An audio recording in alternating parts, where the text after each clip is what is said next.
오늘 말씀은 요한계시록 말씀입니다.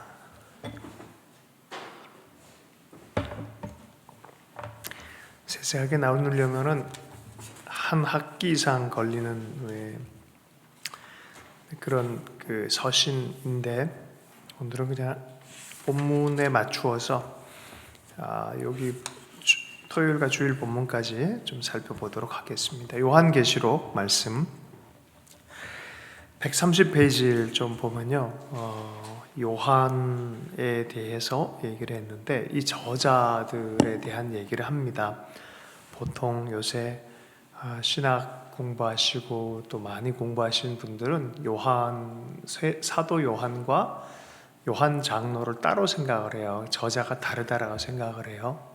왜냐하면은 이 문체가 너무 다르기 때문에 요한 1, 2, 3서랑 요한복음이랑 요한계시록이랑 문체가 너무 다르기 때문에 그냥 장로 요한이라고 부르는 경향이 있습니다.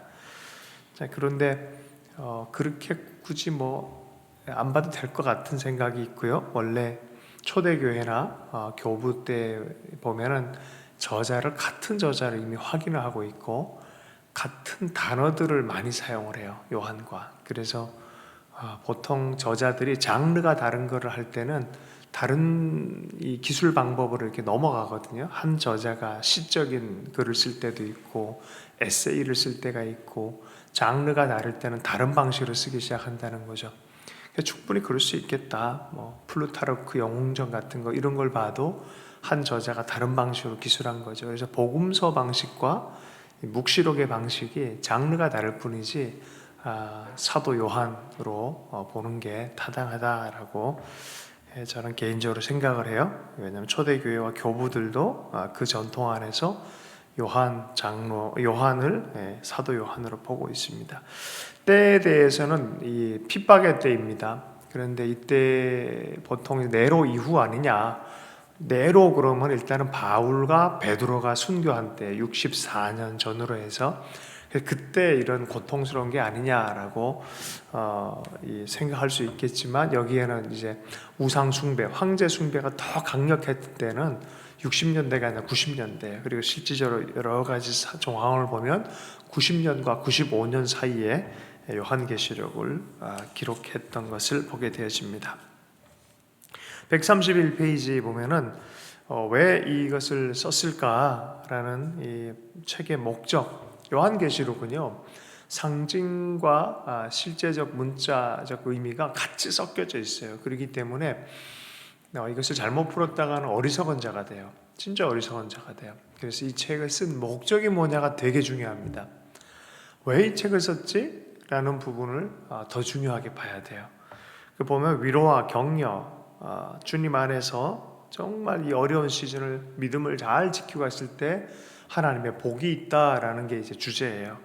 그래서 교회로 하여금 굳건하게 서서 미래의 사건을 담대하게 맞이하도록 믿음을 지키며 나아갈 수 있도록 격려하고 승리를 확신시키는 이제 그런 서신의 목적이 있습니다. 그래서 위로를 받고 승리한다. 많이 환난과 어려움 가운데 있는 그런 시즌이라면은 이것이 바로 격려와 믿음과 승리의 책으로 전하고 있습니다. 굉장히 난해해요. 그래서 신학자 중에 신학자라고 하는 칼빈 선생님, 칼빈이라는 분도 다른 주석서는 다 써도 요한계시록 주석서는 안 썼어요. 못 쓴 게 아니라 아예 안 썼어요. 그 정도로 이 요한계시록을 쉽게 대할 수 있는 건 아니다.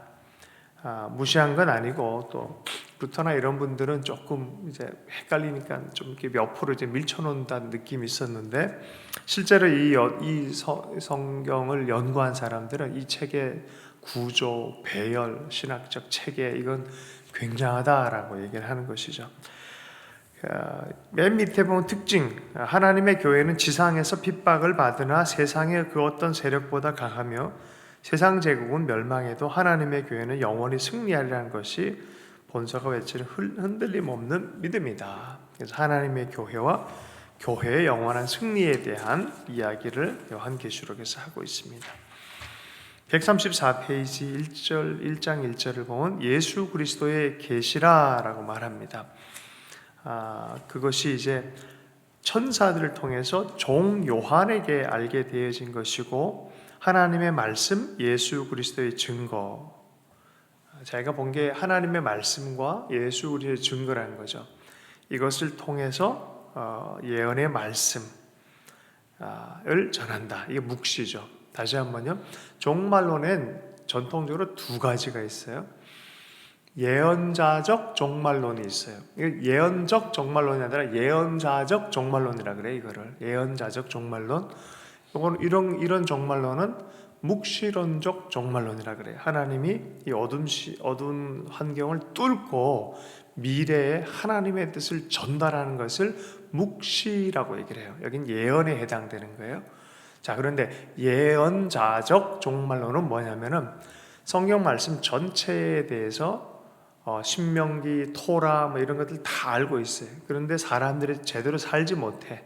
그럼 그 말씀을 갖고 와서 야, 너희들 그렇게 살지 못하면은 너희들은 심판이고 죽음이다라고 말하는 게 예언자적인 말씀을 가지고 와서 심판을 말하는 거예요. 이게 예언자적 종말론이에요. 그래서 구약의 예언자들이 이런 케이스가 많아요. 나타나서 말씀이 이루어지지 않았냐? 그럼 너희들 종말이다 라고 말하는 거예요. 이게 예언자적 종말론이라 하고, 이건 묵시론적 종말론이에요. 그래서 다니엘서, 스가랴서, 요한계시록 보면 그 시대 전체 하나님의 뜻이 임하고 미래의 예언이 떨어지고 하나님의 뜻에 대해서 계시를 하는 거예요.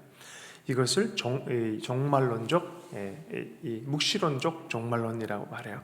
자, 그래서 계시라라고 말했고 예언의 말씀이라고 했기 때문에 이거는 묵시론적 종말론에 해당되어지는 거예요. 자, 그래서 읽는 자, 듣는 자, 시키는 자는 복이 있다, 때가 가깝다라고 말하면서 이 계시록이 진행이 되어집니다. 앞부분만 좀 잠깐 보고 전체적 개요를 좀 더 말씀하겠습니다. 요한은 아시아에 있는 7교회에 편지하노니 이제도 계시고 전에도 계셨고 장차 오시리와 그의 보좌 앞에 있는 7 영과 5절에 보면 또 충성된 증인으로 죽은 자들 가운데에서 먼저 나시고 땅의 임금들의 머리가 되신 예수 그리스도로. 여러분 이전에 계셨고 전에도 계셨고 장차 오실 이 누구세요? 이와라고 표현하고 있어요. 이와. 그래서 그와 7 영과 뒤에는 예수 그리스도. 이 무한대에도요 차등이 있는 무한대가 있다고 말해요. 유리수의 무한대가 있고 무리수의 무한대가 있고 무한의 무한이 있고라고 말을 해요. 분명히 이건 다 무한이에요. 무한의 개념이 있어요. 칸토아라는 수학자가 이 수학을 통해서 신이 있다는 걸 알아버렸어요. 무한의 세계가 있다는 것을 말했는데 칸트는 이 무한의 세계는 인간 이성으로 도달할 수 없다. 그래서 이건 이 지성 비판 이상이라 그래요. 이 지성으로는 도달할 수 없다라고 말했는데 이 지성으로 도달할 수 없는 건 실천 이성으로 이 영역으로 해서 하나님의 세계 안에서 풀어내야 되는 것에 대한 얘기를 했었어요. 그걸 수학적으로 풀어낸 사람이 있어요. 그건 칸트는 거긴 도달하면 안 된다 이성이라고 말했는데 이제 하나님의 세계다라는 거죠. 어쨌든 뭐 그런 분도 계신데 삼위일체 하나님이에요. 성부 하나님, 성자 예수님, 성령 하나님에 대한 얘기를 하는 거예요. 7 영은 스가랴서, 이사야서 그거 뭐 아시죠? 7 영, 하나님 앞에 7 영, 많은 눈을 가졌고 온 세계를 돌아다니 감찰하시고 그 7 영을 이사야서 11장 2절입니까? 그러니까 어떻게 표현됐어요? 하나님을 경외하는 영과 무슨 영과 무슨 영과 7 영에 대한 얘기를 하는 거예요. 이게 성령에 대해서 얘기하시는 거예요. 그 성령과 성부, 성자, 성령 얘기하는 거예요. 그로 말미암아 은혜와 평강이 너에게 있기를 원하노라. 그의 피로 우리 죄에서 우리를 해방하고 그의 아버지 하나님을 위하여 우리를 나라와 제사장으로 삼으신 그에게 영광과 능력이 세세토록 있기를 원하노라. 예수 그리스도의 피의 능력으로 우리를 구원하고 해방하셨다라고 말해요. 죽음과 죄에서 해방한 거예요. 한 나라를 해방하고 어떤 지역을 해방하고 이런 게 아니에요. 인류 전체의 죄를 죽음의 세력을 해방한 그것이 이 직접적으로 예수의 피입니다. 그러나 성부, 성자, 성령 하나님의 뜻입니다. 이게 그래서 구원한 하나님의 나라와 제상 삼았다라 말해요. 하나님의 나라란 표현은 뭡니까? 하나님의 주권과 능력이 미치는 대상이 됐다라는 거예요. 다른 말로 하면 하나님의 백성이 됐다는 거예요. 다른 말로 하면 하나님의 아들 된 권세가 되었다는 뜻입니다. 제사장은 무슨 뜻이에요? 백성의 죄를 대신해서 기도하고 속죄하고 하는 영적 권세자를 얘기를 하는 거예요. 하나님의 마음을 땅에 풀어놓는 그 사람이 된 거죠. 나라와 제사장, 굉장히 권위 있고 굉장히 하나님의 나라의 백성이 되었다라는 뜻입니다. 그렇게 삼으신 그에게 능력과 영광과 능력이 세세토록 있기를 원하노라. 그렇게 시작을 하는 거예요. 계시이고 하나님 삼위일체 하나님부터 시작된 이 구원의 역사를 찬양합니다라고 하면서 요한계시록이 시작이 되어지는 거예요. 7절 말씀 볼지어다 그가 구름을 타고 오시리라. 각 사람의 눈이 그를 보겠고 그를 찌른 자들도 볼 것이요 땅에 있는 모든 족속이 그로 말미암아 애곡하리니 그리하리라. 아멘. 주 하나님이 이르시되 나는 알파요 오메가라. 이제도 있고 전에도 있고 장차 올 자요 전능하신 한 자라 하시더라. 아멘. 모든 족속을 해당되는 하나님의 역사적인 일들에 대한 얘기를 하는 거예요. 모든 족속에 예수 믿는 사람, 기독교 나라만 이게 아니에요. 모든 족속에 대한 얘기를 하는 것이고요. 알파와 오메가다. 무슨 뜻이에요? 창조주 하나님, 전능자 하나님, 시간의 창조자, 구원의 창조자, 온 세상의 창조자. 이전에도 있었고 전에도 있었고 장차 오실 자다. 시간 전체를 주관하는 분, 차원을 넘어가시는 분, 그분 뭐예요? 인간의 인간이다. 하나님은 하나님이시다. 그 얘기를 하는 거예요. 그 초월하시고 우리와 함께 교제하시기도 하지만 초월하시는 그 전능자 하나님이 말씀하기 시작하는 게 이게 바로 요한계시록이라는 거예요. 자, 요한계시록. 자, 그러면 요한에 대해서 어떻게 이렇게 되는지에 대해서 자기를 서술해요. 9절부터 나 요한은 너희 형제요 예수의 환난과 나라와 처음에 동참하는 자라. 하나님의 말씀과 예수를 증언하였으므로 말미암아 밤모라는 섬에 있었더니. 하나님의 말씀의 사역자 돼야 되고 예수의 십자가 부활을 증언하는 자가 돼야 돼요. 그렇게 열심히 하다 보니까 밤모란 섬에 끌려갔어요. 그게 AD 90년경에 요한이 경험한 거예요. 주의 날에 내가 성령에 감동되어 내 뒤에서 나는 나팔 소리 같은 큰 음성. 밤모섬에 유배되는데 고생하고 유배당하고 죄수와 같이 이렇게 유배당해서 감시 상태에 있었는데 갑자기 그때 뒤에서 나팔 소리와 같은 음성이 들려요. 여러분, 나팔절은 뭔가 새롭게 시작하는 때잖아요. 그죠? 나팔이 불면서 새로운 해가 시작이 되어진 것처럼 뒤에서 나팔 소리 같은 큰 음성이 들려서 새 계시가 임한 거예요. 자, 그 계시가 뭐냐? 이르되 내가 본 것을 두루마리에 써서 에베소, 버가모, 두아디라, 사데, 빌라델비아, 라오디게아 등 7교회에 보내라 하시기로. 자, 몸을 돌이켜 나에게 말한 음성을 알아보려고 돌이킬 때 7 금촛대를 보았는데, 여기서 금촛대는 뒤에 표현이 돼 있어요. 뒤에 이렇게 7 교회가 나오고 7 금촛대가 나오고, 금촛대 사이에 누가 거닌다고요? 이제 주님이 거니세요. 근데 거기서 보면 13절과 14절에 주님을 묘사해요. 눈은 불꽃 같고 발은 풀무불에 단련한 빛난 주석 같고 음성은 맑은 많은 물소리 같고 오른손에는 7별. 7별은 천사를 얘기를 해요. 각 교회에 파송되는 천사가 있어요. 이게 7별이고 7 금촛대는 교회를 얘기하는 거예요. 교회 사이에 누가 거닌다고요? 예수 그리스도께서 이렇게 거닐고 계시다는 거예요. 이 교회의 주인은 누구시다? 예수 그리스도. 누굴 파송한다? 각 교회마다 천사를 파송하는 거예요. 그 얼굴은 해와 같이 빛나게 한다. 그래서 이 비유는 알아듣는 자들에게 너무 쉬운 비유이고요, 못 알아듣는 자에게는 도무지 이게 뭔 소리 하는지 모르는 거예요. 핍박의 시대일수록 이렇게 시적인 걸 많이 써요. 그래서 264 청포도가 있는 내 고향 6월 뭡니까?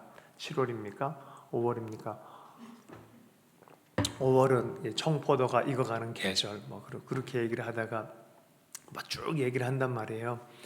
그런 글들 이렇게 보면은 이 나라가 회복되길 너무 원하는구나. 한민족은 알아요. 일본 사람은 도무지 봐도 몰라 그게 뭔 소리인지.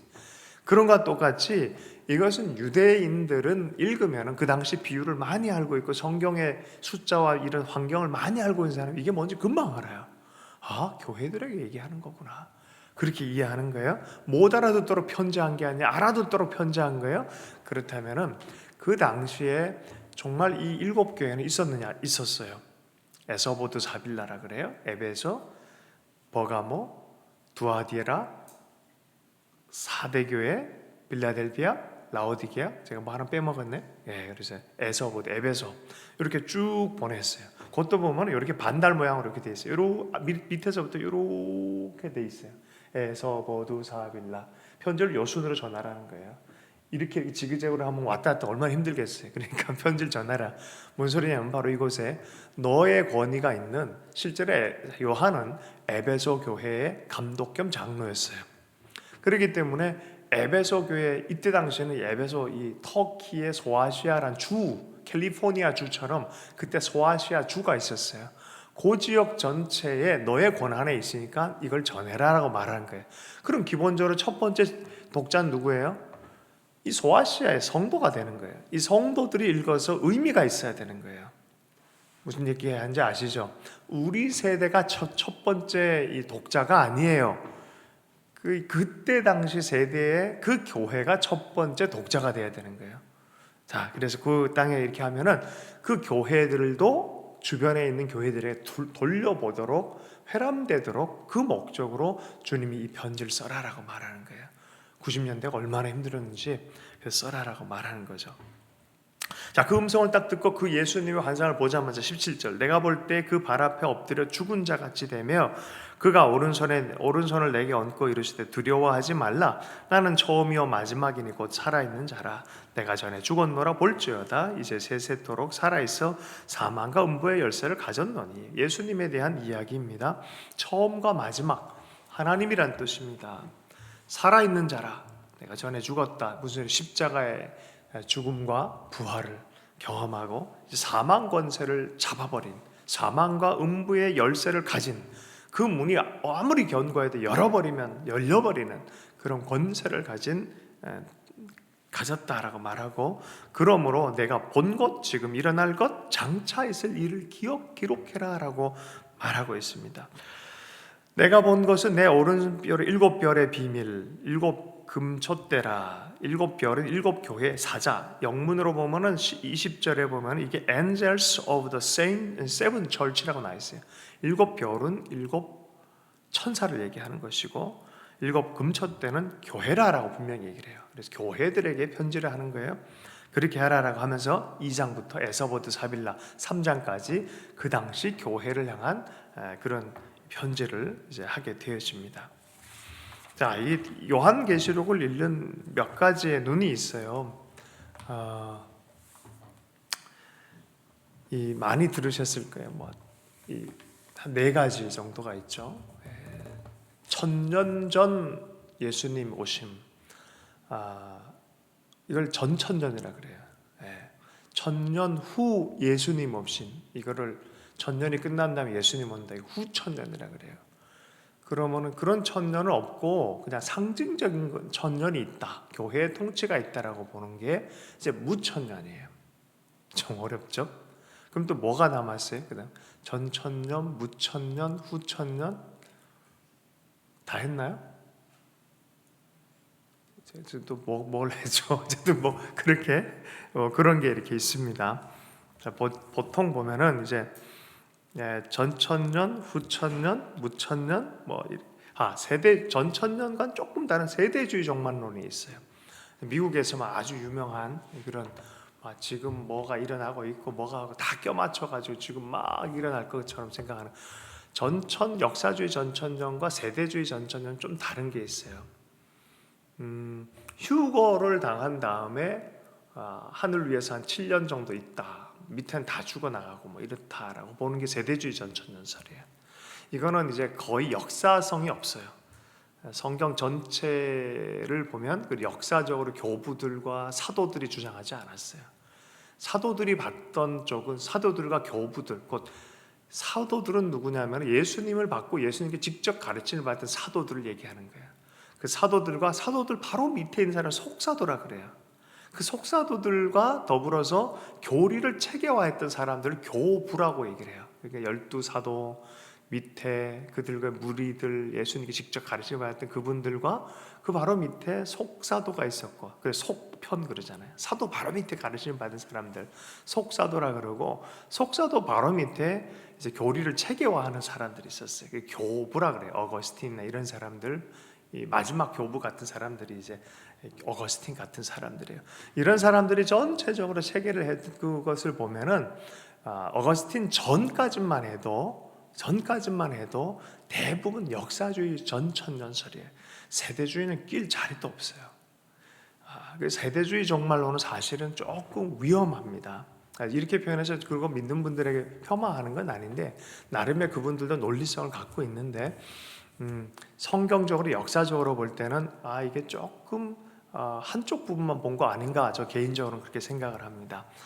역사주의 전천년설이라고 하는 것과 그럼 이게 뭔지에 대해서 좀 잡아놓고 가야 요한계시록에 이해가 되고, 중간중간 함부로 와버리면은 이게 참 그렇습니다. 근데 제일 인기 있고 재미있는 거는 세대주의 종말론이에요. 재미있으니까. 역사주의 전천년설 시간 내에 맞춰야 되는데, 일단 요한계시록 19장에 보면 예수님의 재림이 있어요. 그리고 20장에 딱 넘어가면은 이게 이 천년 왕국, 그러니까 무저갱이 나오고 사탄이 천년 동안 결박을 당하고 그 다음에 천년 왕국이 풀어지는 그런 게 있어요. 그러니까 천년 전에 예수님 재림하는 거예요. 19장 다음에 20장이 있다고 보는 거예요. 이게 역사주의 전천년설이에요. 자, 그런데 그거와 다르게 뭐가 있다 그랬습니까? 후천년설은 뭐냐면은 천년 왕국 후천년설은 막 영적인 역사들 막 일어나고 사회도 발전하고, 그래서 정말 천왕국과 같은 일들이 막 벌어지고 사회가 점점점 개혁되고 좋아지는 거야. 그리고 나서 주님이 오시면 끝나는 거예요. 이게 후천년설이라 그래요. 저는 여러분 후천년설이 좋으세요? 전천년설이 좋으세요? 자, 전천년설 믿는 사람은 이런 세상적 눈이 생겨요. 세상에 가면 갈수록 악해진다 보는 거예요. 사탄과의 마지막 전쟁이 남겨졌으니까 점점점 악해지는 거예요. 그리고 막판 전쟁이 확 일어난다, 예수님 오시고 막판 전쟁이 일어난다, 천년왕국에 딱 들어가는 이런 개념이 있는 사람들이에요. 자, 그래서 이 개념이 있고, 점점점 영적으로도 좋아지고 사회도 막 좋아져서 결국은 천국과 막 흡사한 사회가 된 다음에 예수님 재림, 이게 후천년이에요. 후천년은 누가 믿을까? 요새는 후천년을 안 믿는 이유가 뭐냐면 사회가 정말 좋아질 뻔했거든요. 근데 갑자기 1차 대전, 2차 대전을 경험해버린 거야. 그걸 경험하고 났더니 이거 아닌 것 같다, 이건 아닌 것 같아. 왜냐하면 인간이 더 악해지는 걸 봐버린 거야, 역사 안에서. 그 1차 대전, 2차 대전 끝나고 나면 후천년으로 쏙 들어가 버렸어요. 우리 세대에서는 너무 충격을 먹은 거예요. 자, 근데 후천년을 믿었던 사람들은 누구였냐면은 웨슬레, 조나단 에드워드 같은 부흥사들이었어요. 부흥을 경험하고 나니까 강력한 부흥과 하나님의 임재가 교회에 막 나타나 버려. 수많은 사람이 나음을 입고 막 구원받고 하는 역사가 일어나니까, 우리 세대에 정말 천국과 흡사하게 이 땅에서 되겠구나라는 믿음이 생기는 거예요. 이게 후천년이에요. 후천년 누가 믿겠어 하지만 아니요, 그분들도 나름 의미가 있는 거예요. 이게 후천년이었어요. 자, 전천년은 뭐라고요? 좀 가면 갈수록 주님의 나라 일들이 이제 점점점 어두워지고 재림이 임하고 사탄을 무저갱에 집어 던지고, 그리고 나서 천년왕국 20장 1절에 3절 무저갱 나타나고 20장 4절에 이제 천년왕국이 풀어진다라고 보는 것이에요. 이게 뭐라고요? 전천년, 역사주의 천년. 이게 교부들, 어거스틴 전의 사람들과 사도들이 주장했던 어떤 흐름들이었어요. 자, 그러면 지금 전 세계에서 제일 파퓰러한 건 뭐냐? 무천년이에요. 무천년. 이제 장로교인들 이런 분들이 많이 믿는 거죠. 칼빈이나 어거스틴, 칼빈, 루터 이런 분들이 쭉 믿는 게, 이게 믿어왔던 전통적으로 믿는 게 무천년이에요. 왜 그러냐면은 어거스틴 때문에 그래요. 그렇게 생각할 때 예루살렘 같고 엄청나게 변화된 도시, 제3의 예루살렘 이렇게 생각했는 그 도시 로마, 하나님의 이름으로 바쳐진 도시 로마가, 기독교화되어진 로마가 이방 나라에서, 이방 족속에 의해서 다 깨져버린 거예요. 충격을 먹은 거예요. 그래가지고 아니 어떻게 하나님의 나라가 망할 수 있지라고 생각한 거예요.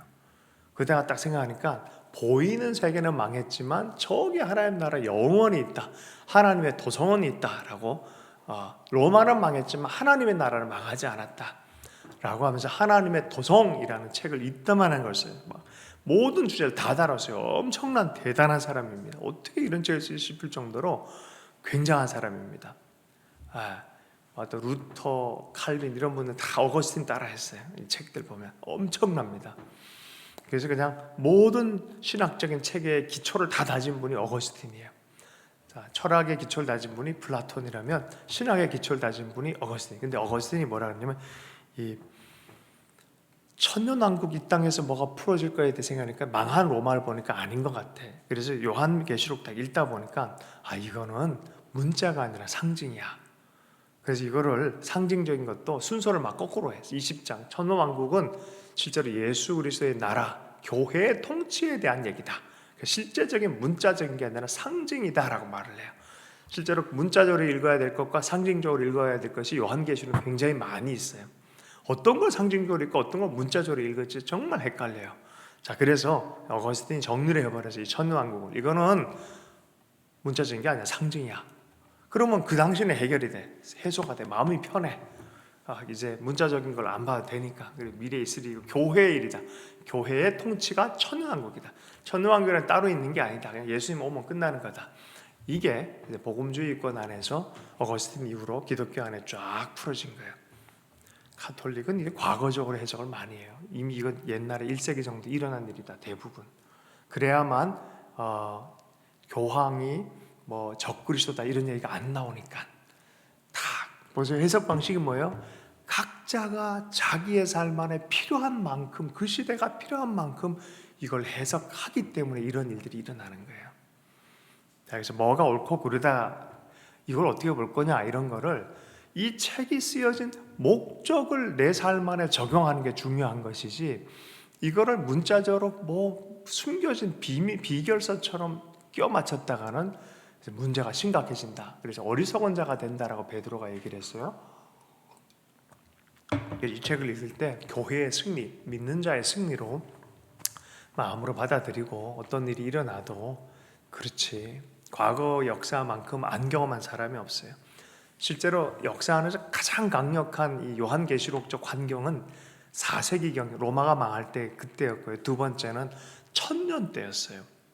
몽골이 1200년대에서 몽골이 쳐들어왔을 때 진짜 말탄자가 온 거예요. 말탄자가 얼마나 충격을 먹었겠어요, 유럽이. 그래서 공황 상태가 왔어요. 유럽이 다 초토화가 됐어요. 그러니까 1800년대 한 번 더 있었어요. 1800년대는 요한계시록과 다니엘서를 세세하게 연구를 해가지고 날짜 계산해 보니까 1800년대 하늘에서 뭐 별들이 떨어지고 뭐가 이러고 뭐 이러니까, 그때 정말 거짓말처럼 유성들이 하늘에서 엄청 떨어졌어요. 그래서 명화나 이런 거 보면 그런 게 많이 나와 있어요. 그걸 본 사람들은 얼마나 더 충격을 먹었어요. 그래서 그때 탄생한 몇몇 종말론적 기독교 아류가 있어요. 그게 이제 세븐 데이스, 그러니까 제7일 안식일교회도 나오고, 또 어떤 게 나왔습니까? 넬슨 다비라는 분이 이제 세대주의 종말론, 이제 그 루트를 따라서 이제 세계가 망한다라고 생각했지만 부흥운동 크게 했던 사람들 중에 한 분이, 그분이 이제 무디였기 때문에 미국이 이런 류의 것들이 굉장히 강하게 나타나는 원초적인 이유가 됐고요. 선교 빨리 해야 된다라고 생각했던 급박성을 가지고 세계 선교를 나서게 하는 이론적 배경이 되어지는 거예요. 오늘 여기까지만 좀 이렇게 하고 본문의 말씀 좀 들어가 보도록 하겠습니다. 다시 말하면 이 성경, 이 요한계시록의 전체적 주제는 교회의 승리, 믿는 자들의 승리, 너희들이 이 있는 곳에서 각 자리에서 어떻게 믿음으로 승리해야 되는지를 말씀해 주고 있다는 거예요. 그래서 오늘날에도 이 말씀 1세기 성도들이 읽었다면 이 말씀 보고 위로받고 끝까지 믿음을 잘 지켰던 것처럼 그것이 목적이지, 미래에 이런 일이 있어가지고 이렇게 될 거니까, 아니 만약에 1000년 이후에 그런 일이 일어난다면 내가 이것을 읽고 막 그거 대비한다고 하는 거 얼마나 어리석은 일입니까? 책의 목적을 따라 잘 사는 게 중요한 거죠. 오늘을 잘 살아가는 것이 바로 지혜다라고 말하는 거예요. 자, 그러면 이 말씀 좀 더 들어가서 에서보드 사빌라 오늘 좀 보겠습니다. 에베소서 에베소 지역의 환경을 얘기하고 그 환경 안에 영적으로 너희들 준비하라라고 말한 거예요. 각 도시마다 영적 색깔이 있어요. 서울의 색깔, 부산의 색깔, 대전의 색깔. 그 도시마다 자기들이 부름받은 그 땅의 어떤 소명들이 있어요. 도시는 이 게이트웨이 같은 그런 도시예요. 각 나라의 게이트웨이가 되고, 부산은 늘 이게 도시적 기능이 있어요. 희한해요. 보면은 뭔가를 이제 마지막 보급 혹은 마지막 보루 같은 그런 역할을 했고, 항만 같은 역할이 있고요. 그래서 보급로 같은 역할이 또 부산에 있는 것 같아요. 그래서 각 도시마다 특징들이 있어요. 자기가 도시가 해야 되는, 에베소는 아데미의 여신이 있었고 교회가 강력했었어요. 에베소 교회는 사도 바울이 진짜 제대로 개척한 교회예요. 교회의 모델, 그럼 에베소서 얘기를 한 거예요. 에베소는 교회가 뭐다? 하나님의 영광 그러잖아요. 강력한 하나님의 교회의 영광을 맡은 곳이 에베소예요. 그럼 에베소는 어떻게 했는지 보십시다. 그 바울 이후에 요한도 나중에 담임 목사가 되고 디모데도 이렇게 와서 활동을 했던 곳이 바로 에베소예요. 한번 읽어보겠습니다. 에베소 교회의 사자에게 편지하노라. 오른손에 있는 7뼈를 붙잡고 7 금촛대 사이를 거느신 교회의 주인이신 분이 이르시되, 내가 내 행위, 수고, 인내를 알고 악한 자를 용납하지 아니한 것과 자칭 사도라 하되 아닌 자를 시험하여 그의 거짓을 드러내고, 먼저 행위, 수고, 인내 얘기하고, 두 번째 영적 분별력이 있었다는, 거짓 교리가 있는 사람들, 잘못돼서 주님의 구원 교리에서 끄집어내는 잘 분별해서 내쫓았다는 거죠. 자, 또 내가 참고 내 이름을 위하여 견디고 게으르지 않은 거 아닌데 열심히 있었다. 이것처럼 멋진 교회가 어디 있습니까? 충성되고 영적 분별력이 있었고 끝까지 견디는데, 아이고 책망할 것이 하나 있대요. 난 이 말씀을 읽을 때마다 마음이 뜨끔뜨끔해요. 저는 목사니까 말씀도 전하고 기도도 하고 찬송도 해요. 그런데 이것도 좋아요. 이것도 성령 충만해지는데, 홀로 내가 와서 예배하고 기도할 때 자발적으로 기쁨으로 찬송할 때 아주 오랜만에 주님 앞에 그 첫 마음으로 예배하는 듯한 느낌이 들 때가 있어요. 그 예배를 할 때마다 이 말씀이 생각나요. 너를 책망할 것이신 너의 처음 사랑을 버렸느니라. 그 불붙은 사랑, 만나지 않고 견디지 못한 사랑, 어떻게 하면 더 기도할까, 어떻게 하면 주님 더 사랑할까 했던 그 첫사랑에 대한, 그냥 이제 의무적으로 주님을 알기 때문에 두려워, 그래서 늘 기도해야 돼, 이건 알아서 오는 그런 정도가 아니라, 그렇게 그냥 열심히 하는 게 아니라 진짜 자발적인 사랑을 갖고 나오기를 바란다라고 말하고 있어요. 대신 그러지 않으면, 회개 안 하면, 그 첫 마음 회복 안 하면 옮겨버리겠다는 거예요. 이렇게 훌륭한 점수가 93점짜리인데 탈락시켜 버리겠다는 거예요. 그래서 이게 잘 보면은요, 이게 상대 평가가 절대 평가가 아니에요. 보니까 주님이 그 사람의 맞죠? 제가 말할 게 그 사람의 더 할 수 있는 걸 더 하지 않으면은 하나님께서 말씀하고 계시다는 거예요. 그 교회가 더 할 수 있는데 더 하지 않으면 그것을 말씀하고 있다는 거죠. 그래서 대신 니골라당의 행위를 미워하는데, 니골라당이 몇 번 나오는데, 이게 뭐냐면 우리식으로 하면은 구원파예요. 구원파. 에이, 도덕 윤리 그냥 살아. 너 예수 믿었으면 끝이요. 댕겨. 괜찮아. 그럼 우리의 육신의 윤리적 삶을 대충 살아도 되는 것처럼 말해요. 뭐예요? 세속과 타협한 거예요, 이게. 세속을 살아가려니까 정당화시키는 논리를 니골라당이 이렇게 가져오게 만드니까 그거 조심해라라고 말합니다. 이기는 자에게는 생명나무 열매를 주겠다라 말합니다. 서만화 교회는 예수 십자가 부활에 대해서 얘기를 합니다. 환난, 궁핍, 정말 가난하고 힘든 교회인데 주님이 이렇게 평가해줘요. 칭찬받는 몇 안 되는 교회들이 있어요. 서만화 교회, 실상은 내가 부요하다. 사탄의 회당 같은 그 유대인들, 거짓 유대인들이 있었는데 정말 마귀가 시험을 받게 하는 교회고, 정말 10일 동안 고난을 많이 당할 거지만 네가 죽도록 충성하면 생명의 관 줄 것이다. 둘째 사망을 당하지 않을 것이다. 서머나 교회는 정말 가난하고 궁핍이 많은 교회인데 주님이 도리어 너희들은 부요한 교회다라고 말하고 영원한 생명의 면류관에 대한 약속을 줍니다. 버가모 교회 보겠습니다. 버가모 지역은 좌우에 날선 검을 가지신 이가 말한다는 거죠. 여기 뭐가 있냐면 사탄의 권자가 있다라고 말해요. 제우스 신 이런, 그때 당시에 이방신의 가장 본자 실제로 있었어요. 이게 참 역사적으로 재미난 거는, 이게 미래적인 것을 예언했느냐 아니냐라는 거 가지고 되게 논란이 많지만 역사적 실제는 있어요. 이게 뭐냐면은 여기에는 뭐가 있냐면 버가모 지역에 가장 큰 제우스 뭐 신당 같은 게 있었는데 그걸 그대로 어딜 가져갔냐면 독일 땅에 가져갔어요. 근데 그러자마자 그 지역에서 한 인물이 태어났어요. 그 인물의 이름이 뭐였냐면 히틀러가 돼요. 그래서 그런 거 좋아하는 분들은 야 이거 정말 신기하다. 사탄의 권자 그걸 거기로 옮겨놨더니 독일이 그런 역할을 했다. 뭐 이렇게 해석하는 분도 있습니다. 어쨌든 이 버가모 지역은 영적 전쟁이 심했던 곳인데 충성된 증인 안디바가 일단은 이 죽임을 당했어요. 그러나 나를 믿는 믿음을 저버리지 아니했다. 그런데 발람의 교훈이 있다. 우상제물, 행음 이 두 가지를 얘기해요. 우상제물과 행음, 우상제물과 행음 계속 이 문제가 초대 이 교회의 편지의 문제란 거죠. 하나님을 섬기는 척하지만 사실은 우상과 살짝 더해가지고 그 영향력에 노출돼서 세상과 짝하려고 하는 것도 조심해라라 말하는. 그렇게 엄청난 순교적 역사가 있었음에도 불구하고 뒤에서 보면 그런 짓이 있다는 거예요. 그거 조심해라라고 말하는 게 버가모 교회입니다. 여기도 똑같이 니골라당. 그러니까 세상과 유혹 가운데 왔다 갔다 할 때 정당화시키는 교리가 뭐냐? 니골라당이에요. 지옥 없다 말하고. 야, 너 예수 믿었으니 괜찮아. 예수의 피가 너 다 살 거야 라고 하면서 예수의 피가 있는데 뭐 하면서 나 또 함부로 막 사는 거죠. 그게 니골라당의 교리인 거예요. 그게 구원파의 교리인 거예요. 그러니 이게 얼마나 무섭습니까? 요새 세대도 다 이름 바꿔서 다시 등장하고 있어요.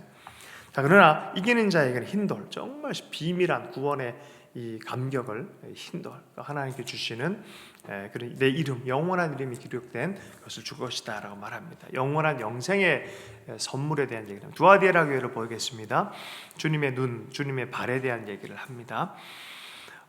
내가 내 사업과 사랑과 믿음과 섬김과 인내를 알지만 내 나중 행위가 처음 것보다 많도다. 야, 여긴 점점점 발전하는 교회예요. 점점점 발전한 좋은 교회라고 말하는데 대신 문제가 있다. 자칭 선지자라는 여자 이세벨을 내가 용납함이니 그가 내 종들을 깨어 행음하고 우상제물을 먹고, 또 여기서 행음과 우상제물이 또 나와요. 그죠? 그렇게 했다. 그리고 세상을 향해서 마음을 묘하게 틀어버린 거예요.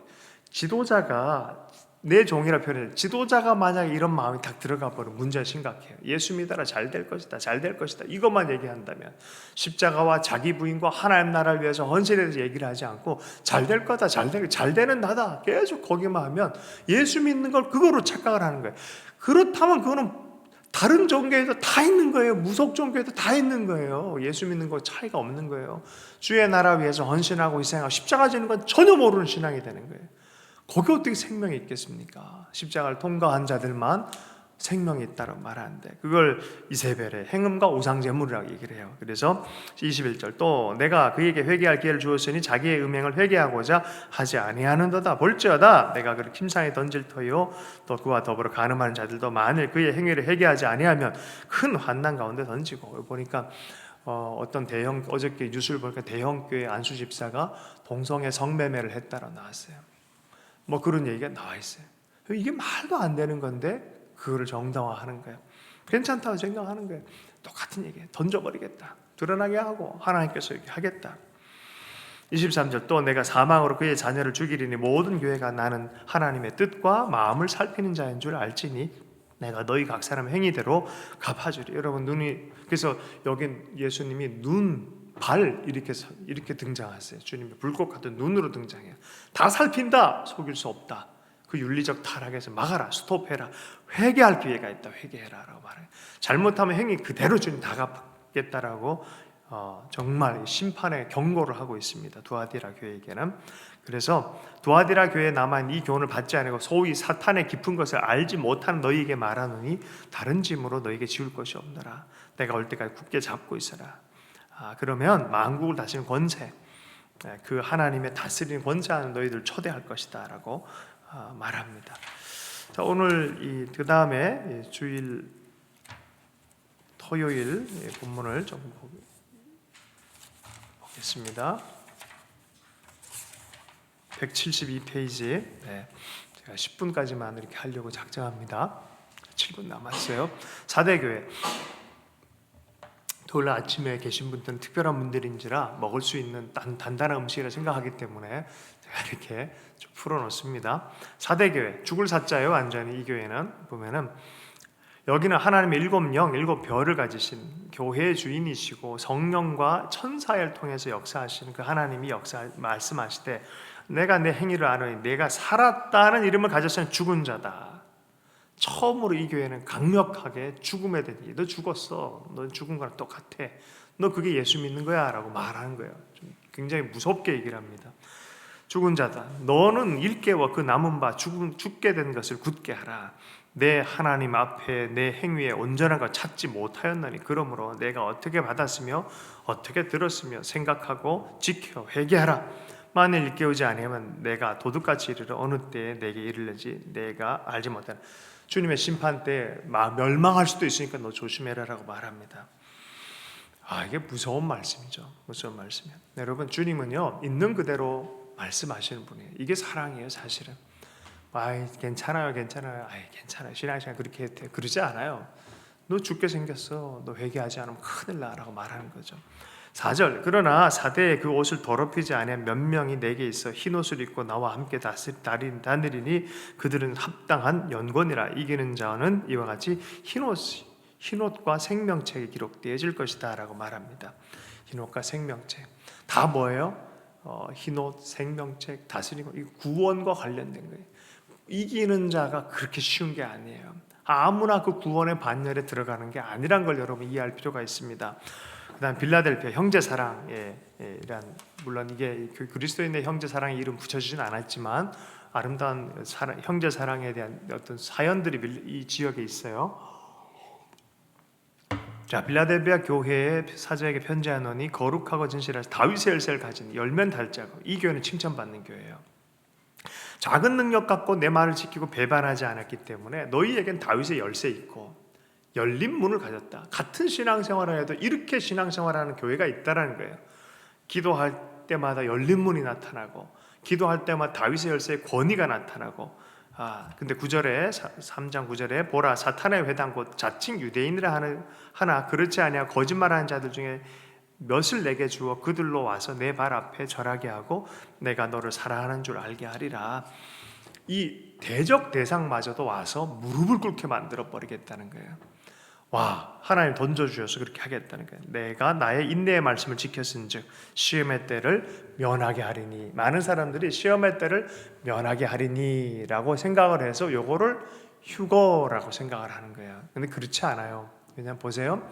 그러면은 빌라델비아 교회만 휴거를 당합니까? 이게 좀 그렇죠. 밑에 보면 뭐라 해야지? 면하다라는 건 통과할 수 있는 능력을 주리니라는 그런 뜻이에요. 성경 전체의 의미에서 고난이나 이런 부분에 보면은 이 통과하다라는 전치사를 사용하지 둘러가다, 면하다, 이게 피하다 이런 단어를 절대 사용하지 않아요. 고난과 어려움 가운데는 반드시 통과하다는 단어를 써요. 내 삶에 왜 고난이 있는데 이걸 통과하게 하는 은혜를 주시리니 이런 뜻입니다.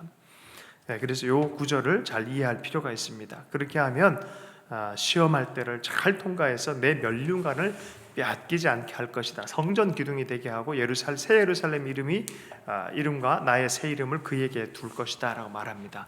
자, 마지막으로 라오디게아 교회입니다. 부여하고 돈 많고 화려한 것처럼 보이는데 충성되어 참된 지금 창조의 근본이시니까 하나님 아버지가 말씀하는 하나님께서 실제로 말씀하는데 감찰하고 있다는 거예요.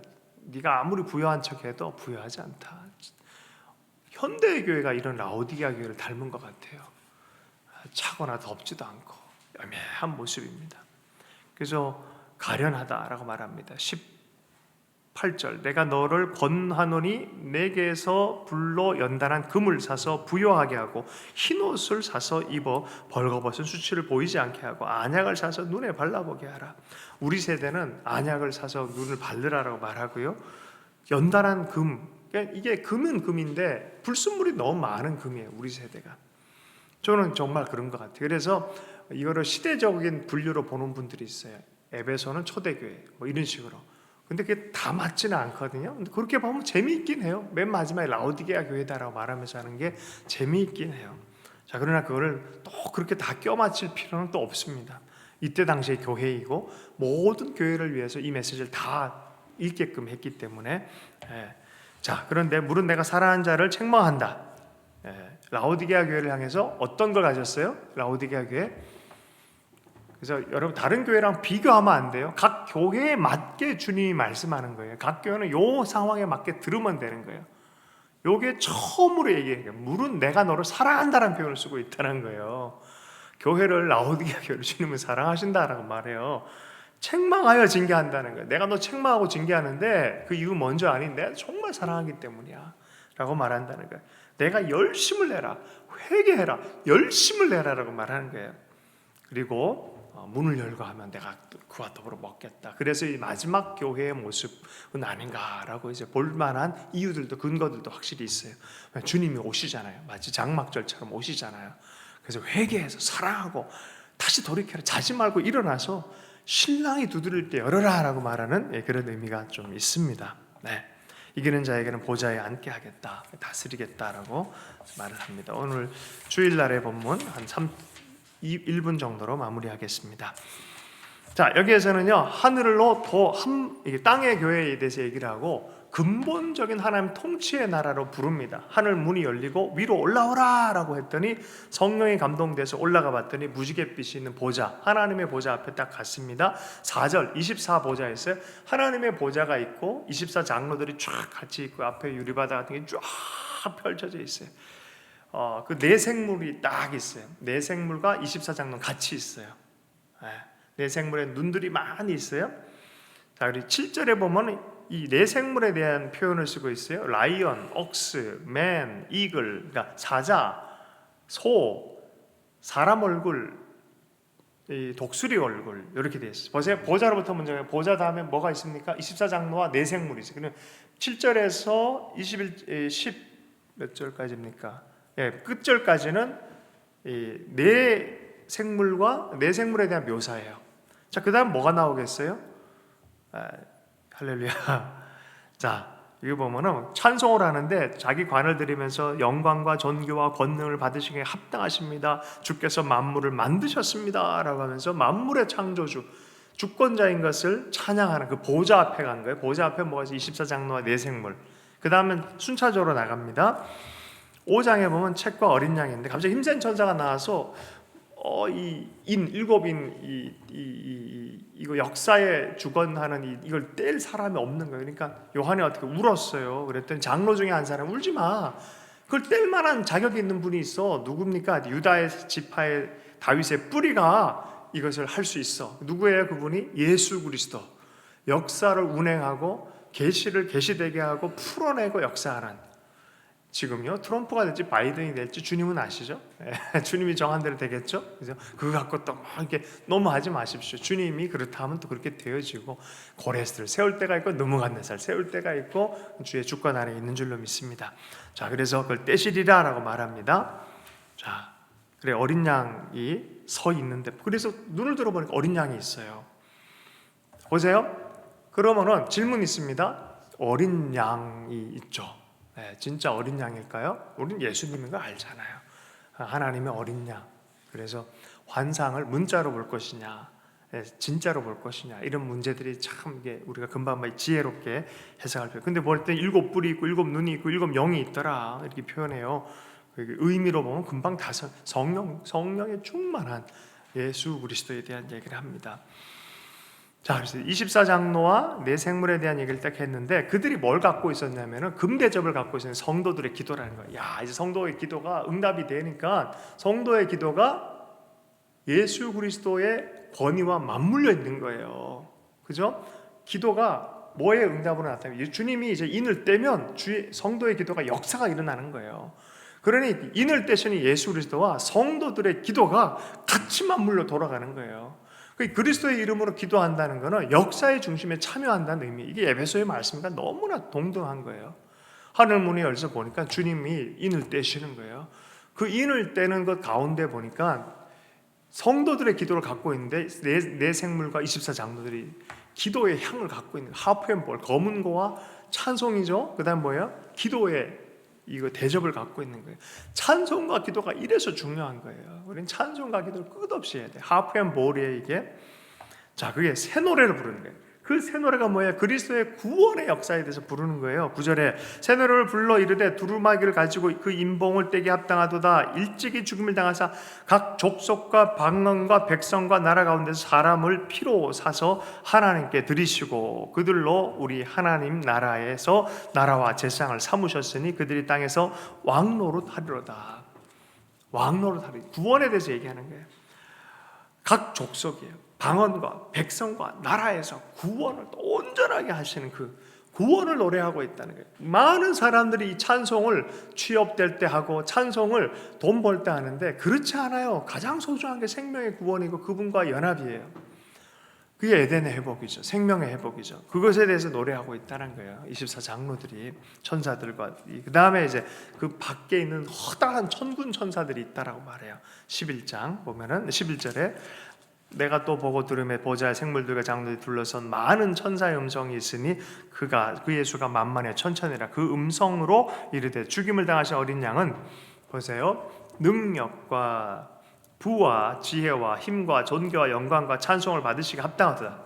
세상 구성의 가장 중요한 본질 7가지를 얘기했다라고 보는 분들이 있어요.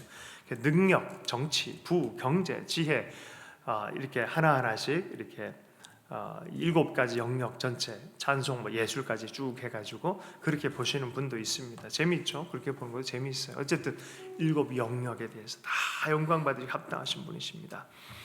자, 그리고 모든 그 다음에 뭡니까? 천사 다음에 네 생물 24장로 그리고 서다한 천사 그 다음에 모든 만물이 찬송합니다.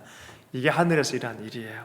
13절 14절에 보면은 보좌에 앉으신 이여 모든 만물 피조물이 이르되 라고 말합니다. 그래서 보좌로부터 시작해서 네 생물 24장로 허다한 천사 그리고 모든 만물이 주님을 똑같이 구원해 주 만물의 주라고 찬송하는 것이 하늘의 모습입니다.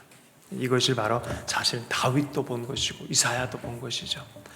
모든 만물이 그렇게 찬송을 드리는데 우리 교회는 그래서 에베소 교회는 여러 교회가 볼 때 이것이 하늘의 모형이구나 하고 더 믿음을 갖고 인내하면서 기도와 찬송을 나가는 교회가 되지 않겠습니까? 오늘 기도 길었지만 요한계시록이기 때문에 또 기회가 없잖아요. 그래서 일부러 나눴고요. 다음 시간에도 요한계시록 전체적으로 정리를 하는 시간으로 갖도록 하겠습니다. 함께 기도하겠습니다. 내일은 우리 백이찬 비서관 우리 여기 외교원 교수님 되시는 백이찬 비서관 오셔서 이분이 통일에 관한 로드맵을 우리 한국의 이 정책적으로 북한과 남한 사이에 많은 일을 하셨어요. 지금은 또 어떤 마음으로 또 섬기고 계신지 신앙인이기 때문에 제가 초청을 했는데 또 귀한 시간 되게 해달라고 기도하고 우리 가운데 하나님 하실 일들 주님의 생명의 일들을 해주십시오. 날마다 때마다 지혜와 계시형을 허락해 주셔서 마땅히 걸어갈 바를 걷게 해주시고 지켜야 될 걸 잘 지켜가는 주님께 정말 오늘 7교회와 같이 주님의 음성을 듣고 순종하는 이기는 교회가 될 수 있도록 역사해 달라고 기도하고 각자 개인 기도하도록 하겠습니다. 함께 기도합니다. 하나님